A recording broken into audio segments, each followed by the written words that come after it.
Erev Tov. I am grateful to see so many of you here from every corner of the Jewish world. On behalf of Central Synagogue, alongside a host of really remarkable partners, I'm so grateful to welcome you here. We're here tonight to listen to the harrowing stories of those who survived October 7th, the stories of those who lost loved ones, neighbors, friends, and to hear the continued anguish of families whose loved ones are still being held in captivity. But our sacred task tonight is not just to listen, it is to bear witness. For bearing witness demands something of us. It changes us. And when we bear witness to the atrocities of that day, it will become a part of our own Jewish memory, a memory that obligates us to action. So I want you to think of tonight as a spiritual call to arms. Not only to bear witness to the stories, but to commit to act alongside our brothers and sisters in this ongoing struggle. To our Israeli friends, I want to thank you in advance for your courage and your strength to be here today. I know this is not where you wish to be in any sense. I know you'd rather be in Israel, surrounded by your family and your community there, working in the makeshift situation rooms that they've created with you to help bring your loved one home. But you've flown here because, as you said to me last night, you will go to the ends of the earth to help free your child, your loved one, and all the hostages, to tell your story, to insist that we do not forget. So you may not be in Israel, but you are here with Am Yisrael. You are surrounded by your extended mishpacha, by your community. And tonight, this sanctuary will be transformed into your makeshift situation room. And we will commit to finding ways to help you, to remember, to take action. Chazak ve'ematz, be strong and of courage. We are with you.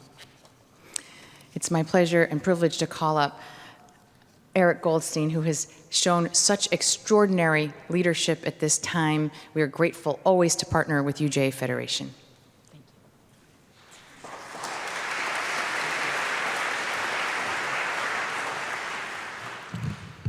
Thank you, Angela, for all the extraordinary things you are doing to support the community in this incredibly dark time. It's incredible to see so many of you here together on such short notice. And I know there are people here from every Jewish denominational spectrum.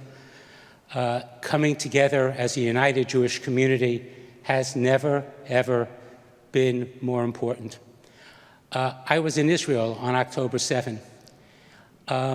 It was, as we know, Shabbat and Simchat Torah, typically the most joyous, among the most joyous days in the Hebrew calendar. Tragically, going forward, Simchat Torah will be one of the darkest days of a Jewish calendar and will be the yahrzeit of over 1,400 people who were massacred that day. I was in Israel for much of the last 2 weeks, 36 hours with Governor Hochul, who just spoke at UJA with Rachel.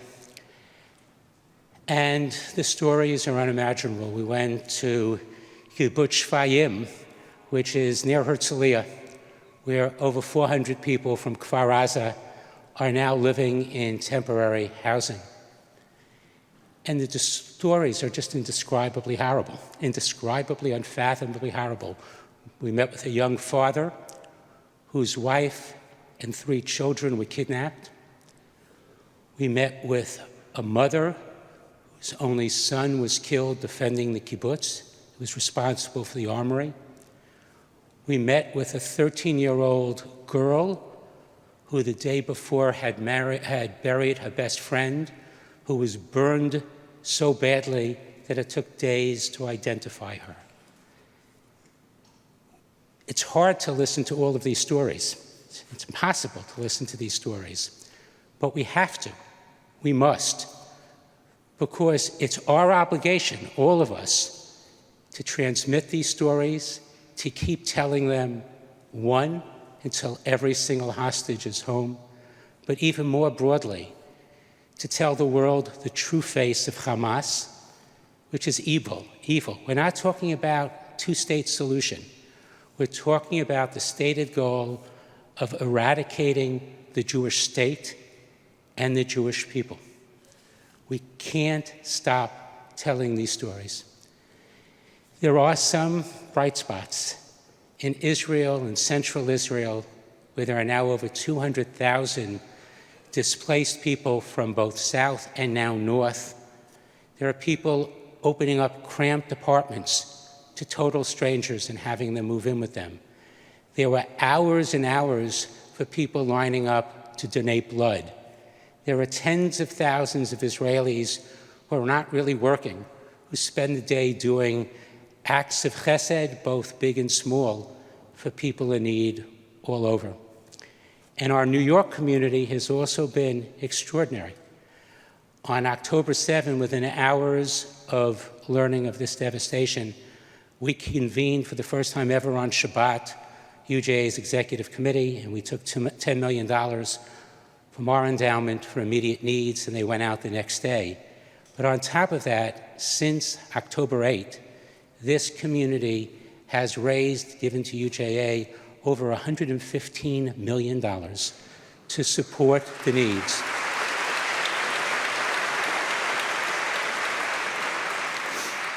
And we've already sent out, as of this morning, $33 million to over 100 amutot, incredible NGOs serving the south, the north, and now very much the center of Israel. There's so much we don't know. There's enormous unpredictability ahead. We don't know what's going to happen with Hezbollah in the north. We don't know what's going to happen in the West Bank, even in the mixed cities. We do know this. The needs are enormous, both in the immediate, the intermediate, and the long term. And all of us need to commit everything we can and be there for the immediate, the intermediate, and the long term. Am Yisrael Chai, and thanks again to Angela and Central Synagogue for doing this on such short notice.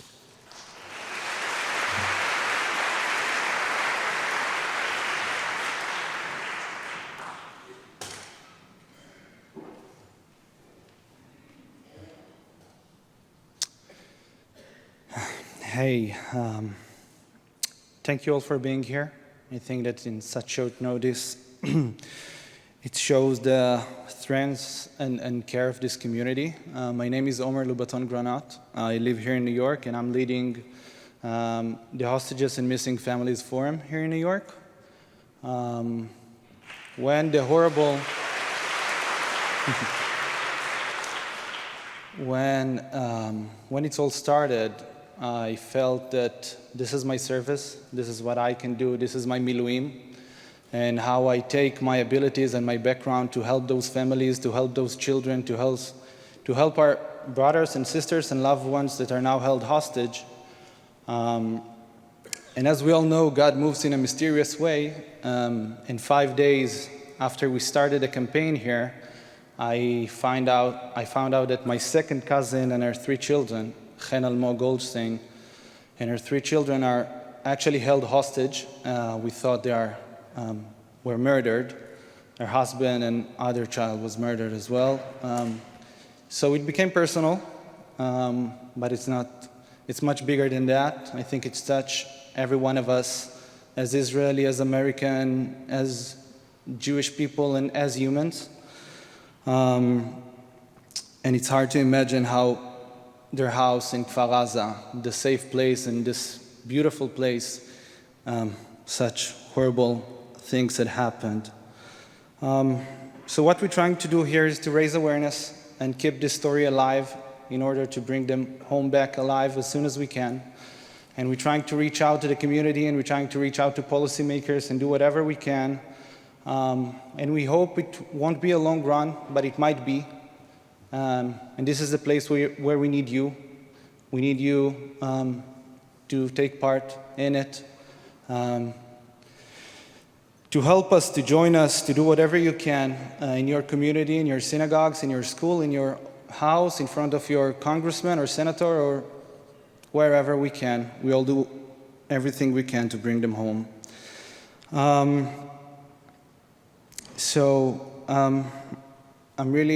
I'm glad to see so many people here, and I want to thank Rabbi Angela. To be honest, she gave me a lot of hope and inspiration in such horrible days. And thank you to the Central Synagogue that's hosting us. And I want to present you the families that are here with us: Jonathan and Rachel Goldberg-Paulin, Moshe Levi and Ruby Khan. Please join us, and thank you for being here.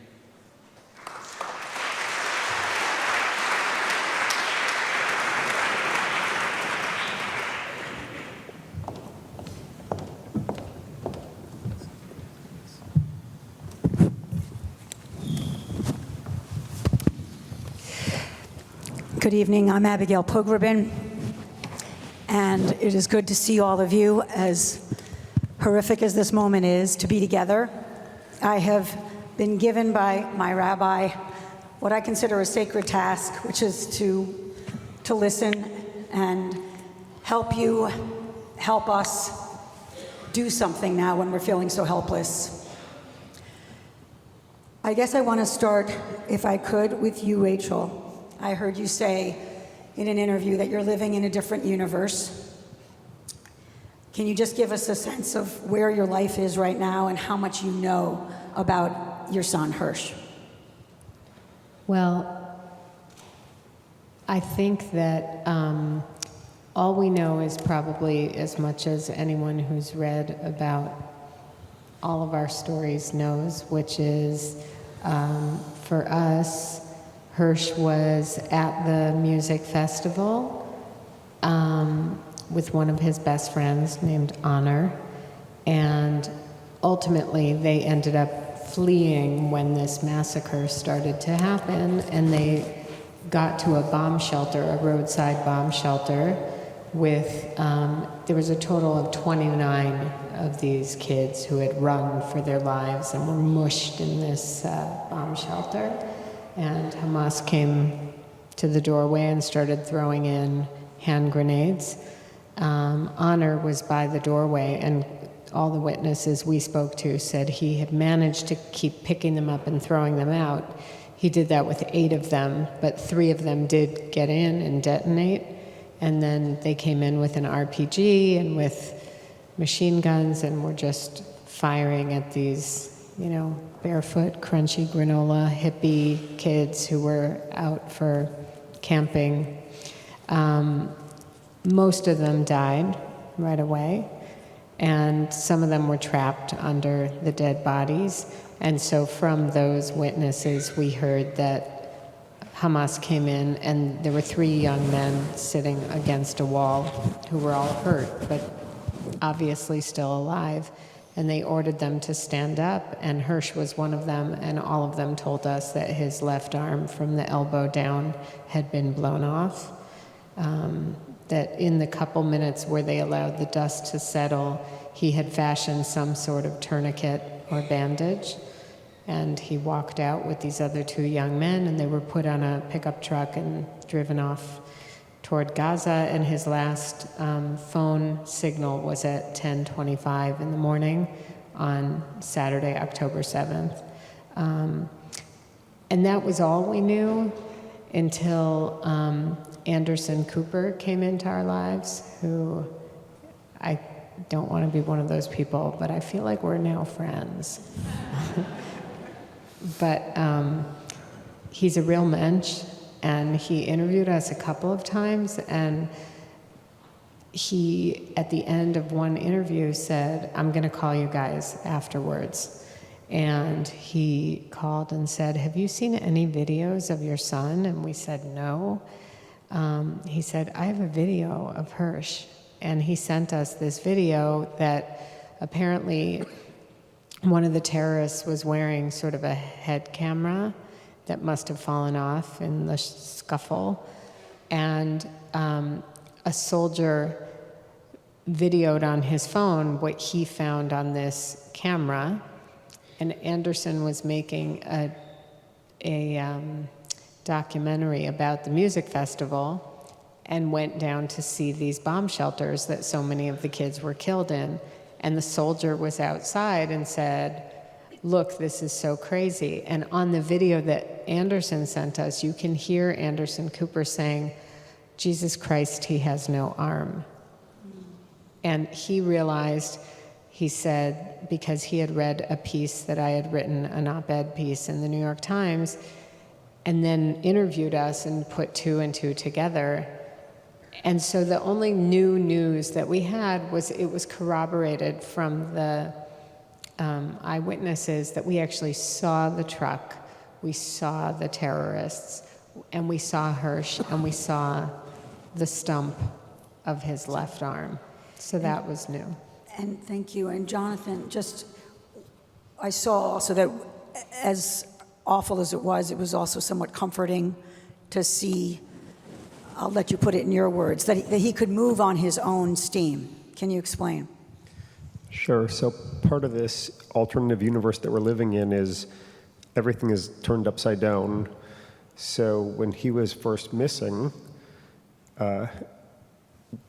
we didn't know where he was. We didn't know anything. And then I don't even remember what day it was. I think it was day 5 or 6 that we got the call that he's being officially listed as kidnapped. And in this crazy upside down world, to get notified that your child has been kidnapped by Hamas and taken into Gaza was cause to be happy. So let's start with that. And then when we saw the video that no parent should ever see of their child in the video, and we now know that for an hour and a half before the video, he was inside this bomb shelter subject to the carnage that Rachel described in the video. He walks with some degree of composure on his own 2 feet with his one arm, and he pulls himself into a truck. And so I, in this world where I try to look for optimism and strength anywhere I could find it, find some in the video, which is he looked composed and in shock. But from that I took some strength, and I continue to say, I hope that it's carrying him forward. That's what it was. Moshe, can you talk about your sister and brother-in-law and your contact with them when you first heard that this was happening? Yeah, just like everyone else who is involved in this, and probably the entire people of Israel, we all feel like we're in an unusual movie, horror movie. I first heard of it when I was here in New York. It was a Friday night. I was just about to enter. I just entered a nightclub in Brooklyn, and I started reading that there was a rockets launched towards Sderot and other kibbutzim in Otef Aza, the towns and villages around the Gaza Strip. And we normalized. I grew up in Sderot, lived there most of my life, and we normalized rockets being launched at us. So I just said to myself, oh, it's just another rocket attacks. What's going to happen? It's very normal. If you say it to any other person who did not grow up in that reality, it's very abnormal. But soon after, I realized that things are very different. I got texts from friends, from my family, on the WhatsApp groups, read the news. I was in shock. Eventually, I was able to leave the club and head back. I was with my family on WhatsApp all night and with my friends all night. And at one point, I have 2 sisters. One lives in Oran Air, the other one in Nachal Oz. My parents live in Sderot. At one point, we lost contact with my sister in Nachal Oz. That's a kibbutz. It's a kibbutz. It's about 2.5 miles from the Gaza Strip. And at that moment, we began 8 hours of the worst kind of thoughts we could have. After 8 hours, my mother received, and mind you, the entire family is still under siege, can't leave their house in the safe room, received a Facebook message saying that my sister and 2 baby nieces, 2-year-old and 6 months old, are alive and were rescued, but that my brother-in-law, Omri, was taken hostage, and he's now most probably in the Gaza Strip. And after that, we began processing that our life are not going to be the same anymore. Your nieces are, can you say their ages again? Yes, my niece Ronnie is 2 years old. My other niece Alma is 6 months old.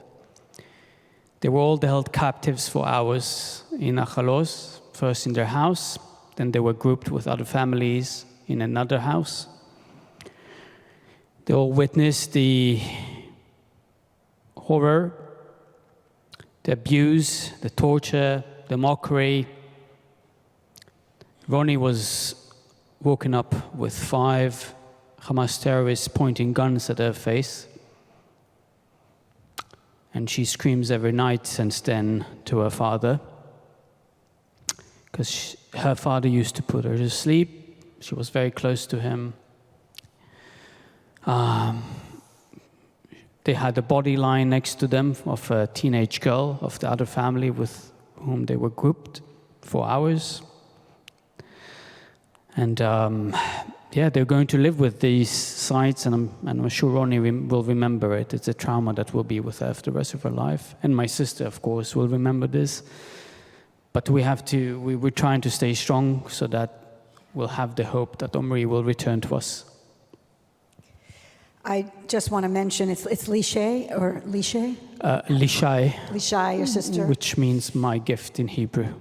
My gift, that she remembers the last thing that she told her husband when Hamas took him was that I love him and I'm waiting for him. Don't be a hero. We want you back. Yeah. Ruby, your son, can you tell us what you know? Yeah, maybe just before that, just wanted to introduce myself. I'm a local kid, grew up in Flatbush. I'd like to say I'm the proud outcome of the New York public education system, so things could come out okay from that public education system. Still have family out here. Actually came in to see us from Long Island, so local kid. Before talking about Itai, I think maybe I'll spin it a bit. I think it'll be fitting to talk about a concept that all of us, I think, share, which is the concept of family. So, everyone here has a family. Even now, I have a new family, like, Rachel and the Goldberg family have become family the last 18 days. And within our family, so Itai has 2 brothers, one older, one younger. The younger one is called Alon, and last week he had his bar mitzvah. So we, of course, wanted to celebrate that with our intimate family, like anyone else here would have wanted to celebrate his family ceremony. And we thought, what should we do? Like, should we postpone or should we go on with it? At the end of the day, we made the decision to go forward with the bar mitzvah. We thought that Alon should have a positive recollection of his bar mitzvah. He studied for Parashat Bereshit, new beginning, new year, so it was kind of fitting to have him, do it. And the synagogue itself, which is about half the size of this, not too shabby, but not as big as this, it was packed. The rabbi said it was more packed than Yom Kippur. And the energy of the people that wanted to come in, so we suddenly became, this family, on that Saturday. And there were people that came into synagogue that said to me, we haven't stepped foot in a synagogue for over a decade, but, we thought this was the moment to come in.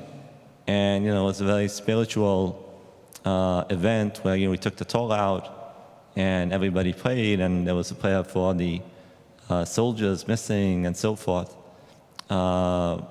We believe, having people that do not come to synagogue, come in, and be in that type of participation, is towards the positive side of Itai, when, the guy upstairs, kind of says, okay, what have you done for me lately? So we feel like that hopefully gave him a little bit more of energy. And I think this event as well gives us energy as well. Like I look at the Goldbergs and, I've heard, what they tell. I don't know how you guys do it. Like I wouldn't be able to do that so many times, day after day after day.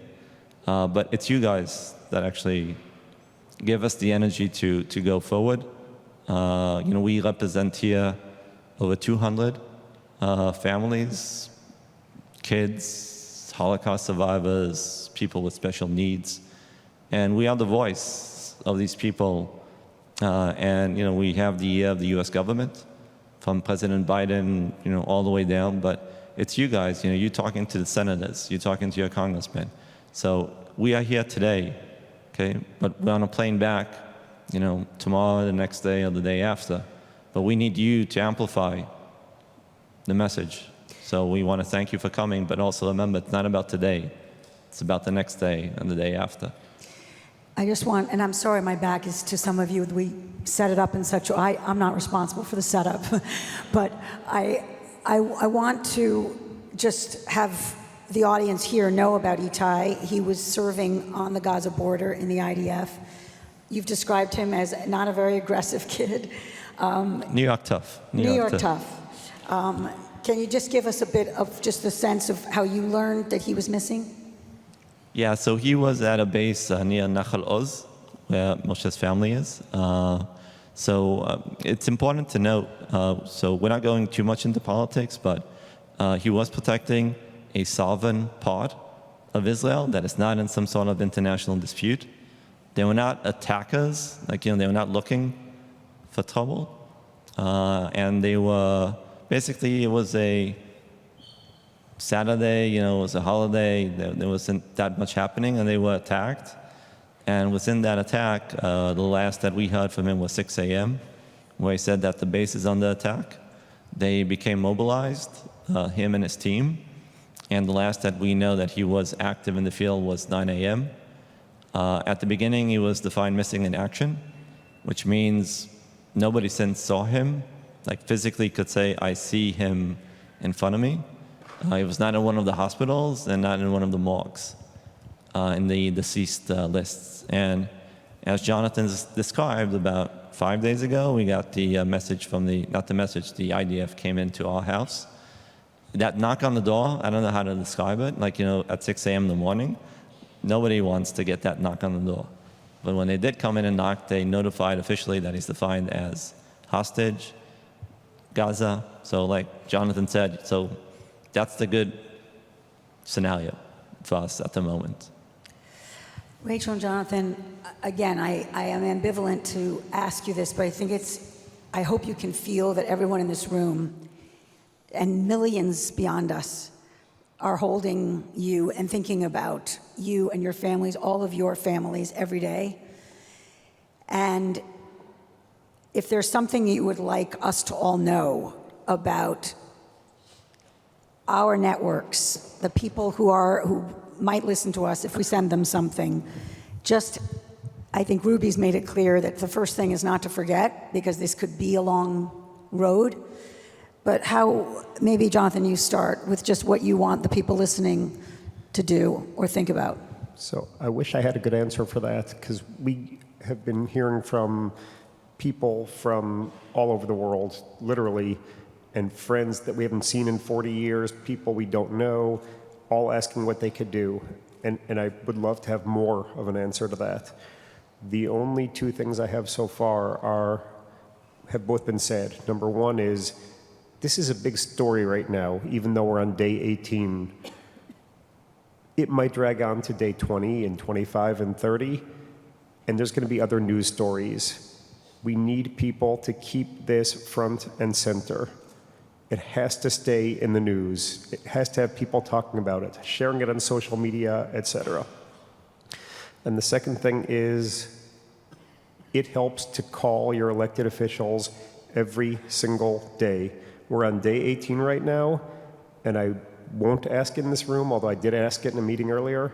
I doubt there are people in this room who have made 5 phone calls. Certainly, I doubt there's anybody who's made 10 phone calls. And I'm sure there's nobody who's made 18 phone calls every single day. That is what we need. We have been told repeatedly by elected officials that the way to stay in their minds is have people reaching out to them, constituents calling and writing non-stop. And that is what I would ask people in this room to do.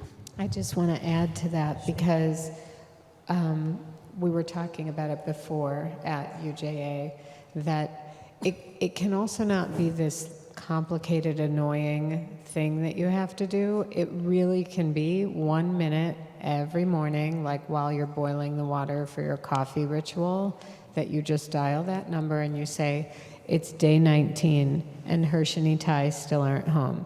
I forgot your brother-in-law's name. But do you know what I'm saying? And that's it. Have a nice day. I hope when I call tomorrow I have better news. And the next day, right? And so it's 1 minute, but it's 1 minute from all of you. And they will know that every morning they're getting a call. And so it doesn't go away, and I think it's not that horrible of an ask of people to do. And you can feel good about, okay, I made my call, and now, I did something little. It's a drop in the bucket. Until we figure out what's the next move, what's the next ask. But for now, it's that little mosquito that when you're trying to sleep, you're like, shoot, that's so annoying.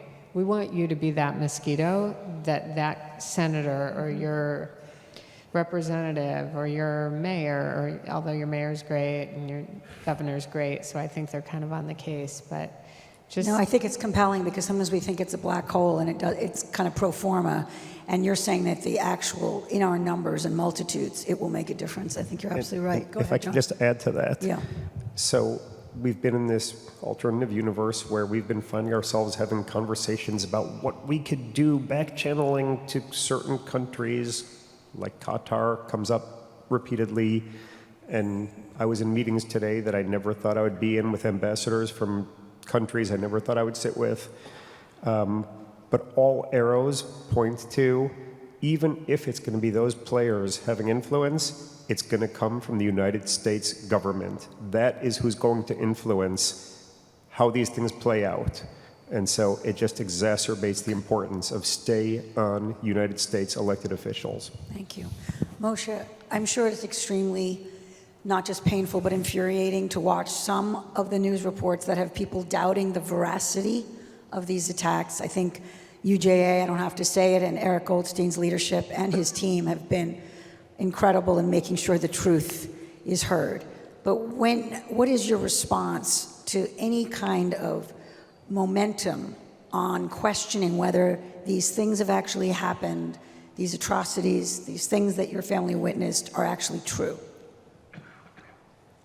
I think, again, it comes back to the discourse of calling elected officials, speaking continuously in your communities about what has happened on October 7th, being courageous enough and brave enough to face those doubting voices, whether it's on campus, which is sadly... I just graduated from an MBA program in May, and I can't imagine being on UPenn campus now, after seeing and hearing from friends what is going on there. Need to be brave there, need to be brave on the streets when you see people taking posters, ripping them apart. Need to be brave on social media and call out and make sure those who make statements, and there is free speech, you can make any statement you want, but make sure that they face the consequences of making those statements, of denying that something has happened on that Black Day, Black Saturday. This is all I can say. This is what I've been doing since then. And I know it's hard, but it's all we can do to support the people of Israel, our people, and it's important that it's done here. I'm Israeli, I'm not American, and it's important that the discourse here remains in favor of Israel, because otherwise Israel will lose its most important ally in the world. Thank you. Ruby? Yeah, I also wanted to speak out and talk about the narrative. So the other side is trying to turn the narrative into something else than what it is, which is crimes against humanity, similar to what we witnessed in the Holocaust 80 years ago. So the other side is turning this into something against the Palestinian people. No, it's not against the Palestinian people. I got Palestinian buddies. Like, I'm not against Palestinians. It's not us against Islam. Like, Islam does not talk about, beheading, kids. They do not talk about raping women. I'm sure if we would have gotten here Kareem Abdul-Jabbar, any other prominent Islamic figure, I'm sure he would say, this is not Islam. Okay, this is about Hamas, which is the new ISIS. And the international community, led by the United States, needs to deal with Hamas, ISIS, the same way that the international community dealt with it about a decade ago. You need to take it out. Okay, you need to take it out altogether. If not, it'll be next month, next year, in your backyard. So that is the narrative. Don't let them change the narrative. Today we were at the UN. I have to say it was highly disturbing. I thought we would be listening to the council talking about crimes against humanity and about the hostages, but instead it was a discussion about the Palestinian issue. Yes, the Palestinian issue is a topic, but it's not today's topic, okay? I want to make sure we have just 10 minutes, and I want to let you go, and I know you both particularly have to move on. When Gilad Shalit was held, it was one person. We focused on him for so long, and now it's maybe 222 is the number I've seen. I just want to make sure everyone here knows who your son is, and to just give you each just a moment, a few minutes, to tell us, so we just have a sense of the person we're calling, on whose behalf we're going to be calling, and being the mosquito you're asking us to be. So, I've gotten this question a lot, and I just said when we were at UJA, I don't really know any Jewish moms who say, oh, my son, he's okay. I'm like, he's great. Hirsh is a super curious, very smart, laid back, voraciously well-read, soccer-loving guy who has a lot of friends. He has a very sweet side. He's super respectful. We've had a lot of time to talk about Hirsh to each other. I've never heard him raise his voice, which I think is normal for kids at certain points when they grow up, you hear them raise their voice. But he doesn't have a temper. He's always had wanderlust.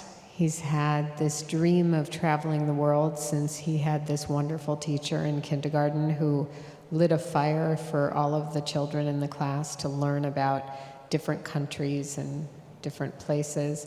And for each birthday, he'd ask for a different map or an atlas or a globe.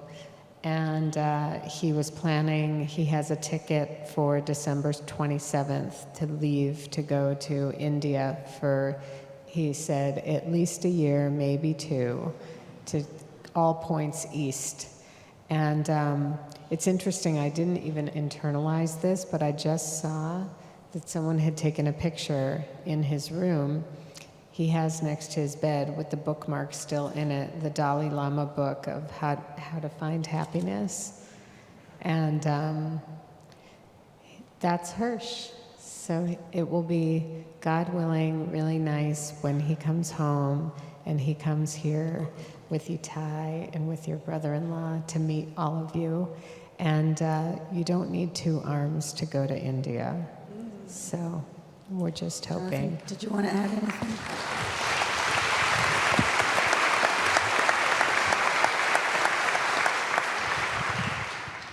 So I don't have a lot to add to that. It's all true. He's a really fun, great guy. The only thing I'll say is, and I've been saying this the last couple of days, is I thought about this question. He turned 23 just before this music festival. He was kind of celebrating his birthday there. And I truly can say that never once in 23 years did he really upset me. All of our kids do things to upset us. We have 2 girls who are great, but they sometimes do things to upset me. In 23 years, I can never remember a moment where I was actually mad at him. He's just super respectful, and he was never an angel. His teachers would never describe him as a perfect angel. But even within his mischievous side, he never upsets people. Thank you. Moshe, can you tell us about Omri? Yeah. And when Hirsh comes back, I can talk to him about the East, because I traveled there for a long time. So looking forward to that conversation. Omri entered our life in March 2020, when the world stood still because of the COVID-19 pandemic. He entered my sister's life then, and she fell in love, and we gradually fell in love as well. He's a very gentle man. He always was able to speak so softly. I was kind of jealous of that at times. But also, when he needed to be passionate and wanted to express his passion, suddenly that passion will come out expressively. He was a great shiatsu therapist, and it was the love. His profession was something he adored. He was working also as a gardener in the kibbutz in Nachal Oz. He was very connected to plants and to nature. And he could speak for hours about his spiritual connection with the natural world. The Japanese author Haruki Murakami was his favorite author. He had all his books. He has all his books in the library, which was sadly destroyed with most of the house. But we'll make sure he'll get those books again. And he adored sports as well. He loved basketball especially. We both supported the same Israeli team, Maccabi Tel Aviv, and would speak about that, about their games on a weekly basis when I was in Israel. Yeah, that's Omri, and I can't wait to meet him again. Thank you. Ruby? Yeah, so Itai, as I said, is the middle, the sandwich. So his position in the family is to be the connector, the glue between his 2 brothers. So, that is something that is definitely missed. As a kid, like any dad, he's also a very avid basketball player. So at the beginning, as a dad, you always give in, you let him win. But it was at a pretty early age, like he played professional basketball with teams, and suddenly, he was giving me a fight, and he didn't let down. Like he kept on going and going until he whooped my ass, and I had to give in and say, no, you actually are beating me. And he would play against bigger kids, taller, bigger, and he was able to stand against them and play. So I hope to think part of that DNA that we call New York tough, hopefully he has that inside of him as well, that when he had that moment that he needed to find a way to survive that hell that he was in, hopefully he was able to find that inner strength to past, the initial inferno that he was at. And like, Jonathan said, the good case scenario for us is that he's indeed hostage, and we have the support of the international community and the U.S. Hopefully, they are doing everything they can to get them home as soon as possible. So before my Rabbi Angela Buchtal comes to help us close this, I want to end with, Moshe, your words. You said, I always thought, I wonder how the other families of those who lost a loved one in wars, either held captive or lost their lives, feel. And during this time, I've processed that I'm now part of that. I want to say that you are not alone. That sounds like a platitude, but I cannot tell you how sincerely we all feel it. And we are here for you, and we will be your support and soldiers whenever you need us. Thank you for your courage to have to replay this all again. Thank you.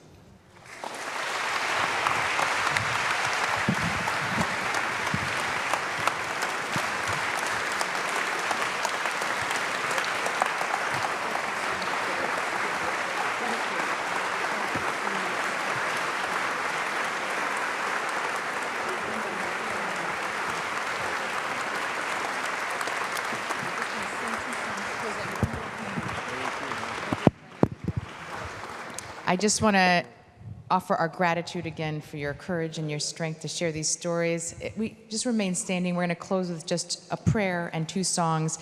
If I could have any clergy that are in the room to join me, please. Also, Eric Goldstein on the bima with us, and representatives from our partners, the Jewish Agency, JCRC, the New York Board of Rabbis, AJC, and the Hostage Families Forum, including Esther Sperber, I hope.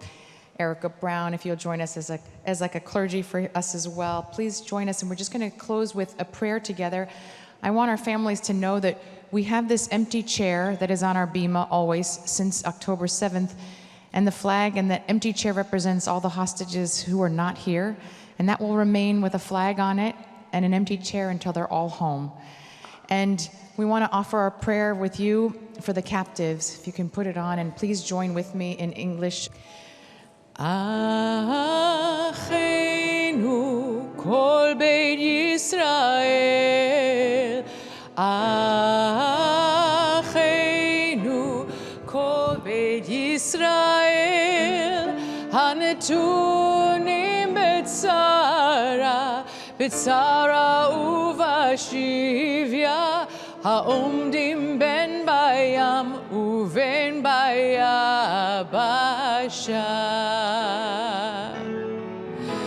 Hamakom yirachem, yirachem alehem, v'yotzihem mitzara livacha, ume'afela leora, umishirbu legula, hashta bagala uvizman kariv, hashta bagala uvizman kariv.